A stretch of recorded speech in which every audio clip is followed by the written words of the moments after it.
This is the book British cycling don't want you to read. Victoria Pendleton won 2 Olympic gold medals and was at the top of her sport. She was admired, unstoppable, but inside she was at rock bottom. Her memoir Between the Lines reveals the costs of winning in elite sport. In this video I'll discuss the main themes of the book and my honest thoughts on it. This video will contain references to self-harm, so if you don't want to listen to that, please do close the video. When Pendleton arrived at the British cycling setup, the coaches were overjoyed with the recent success of burly male sprinters such as Jason Queally, Craig McLean and Chris Hoy, all of whom earned praise and backslaps from the coaching staff. And why not, the trio had all just returned from the 2000 Sydney Olympics with medals. However, newcomer Pendleton did not endear herself to all of British cycling's coaches. In fact, when coach Martin Barras met her for the first time, he said, "Miss Victoria, I'm going to find you very annoying." Pendleton felt isolated in a male-dominated environment with no female coaches, and the hostility grew at the 2004 Olympics in Athens. When she finishes 9th in the 200-metre sprint, British coach Fred Mania grabs her by the arms and tells her she's ruined everything. In front of his crying athlete, Mania goes further, castigating Pendleton for adding new elements to her training without consulting the coach. Mania shouts at Pendleton and leaves her hunched over, sobbing alone, backstage at the Athens Velodrome. At this point, I just felt like Victoria was almost lost and discarded within the team.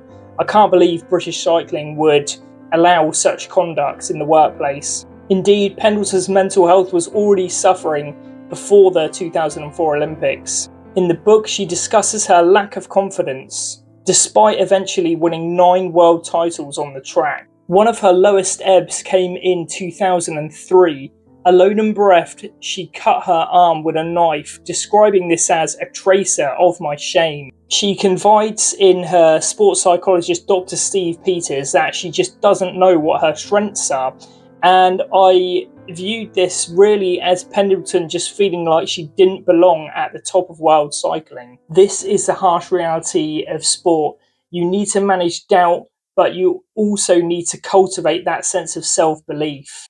Another thing Pendleton was candid about was her forbidden relationship with British cycling coach Scott Gardner.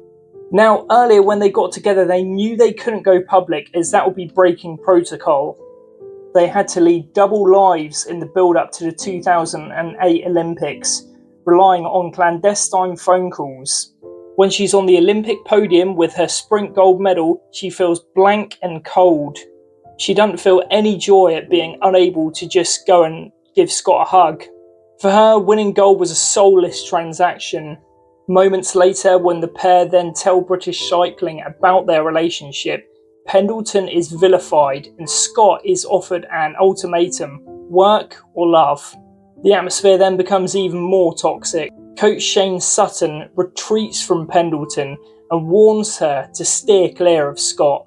Another coach, Jan van Eyden, tells Pendleton, "You've betrayed me." Why? I mean, they're 2 adults, and given that Victoria has just dedicated her life to cycling, she's only going to meet other cyclists, so it was inevitable that this might happen somewhere down the line. She did her job, she won the medals, so for me it was just patronising and disrespectful to expect that Victoria wouldn't have a life outside of cycling. And Victoria sank deeper into the dark world of cycling. Ghostwriter Donald McRae writes of the monotonous punishment of riding on the stationary bike, pedalling over and over again. It's almost a masochistic process. Pendleton describes herself as cold and calculated as soon as she puts on that black visor, ready to race. And her success on the track really just cost her her happiness and her autonomy, as she was just reduced to a number on a British cycling honours list. Further gloom comes from her rivalry with the Australian 2-time Olympic champion Anna Meares. She was a burly figure, combative and intimidating, everything which Pendleton felt she could never be. During a race in Bordeaux in 2006, Anna Meares cuts across Pendleton's racing line and sends her crashing to the pine floor. Mears apologises years later, and Victoria just says, "You would do that, I wouldn't." Mears apologises years later, and Victoria says, "You would do that, I wouldn't." Mears's aggressive racing tactics and dangerous racing lines led Pendleton to say that she pushes the rules, and Mears just had that win at all costs attitude. She exemplified those dark arts which you sometimes need to use in order to win in sport. She had a real mean streak, and maybe that's something Pendleton lacked. To sum up, Between the Lines is a cry for help.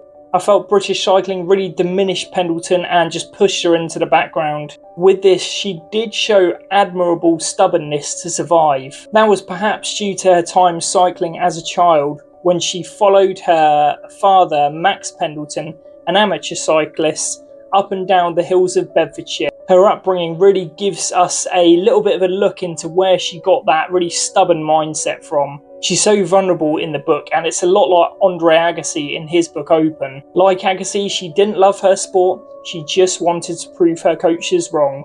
Thanks so much for watching this review. If you enjoyed this, please do go and watch my review of Donald McRae's The Last Bell, Life, Death and Boxing.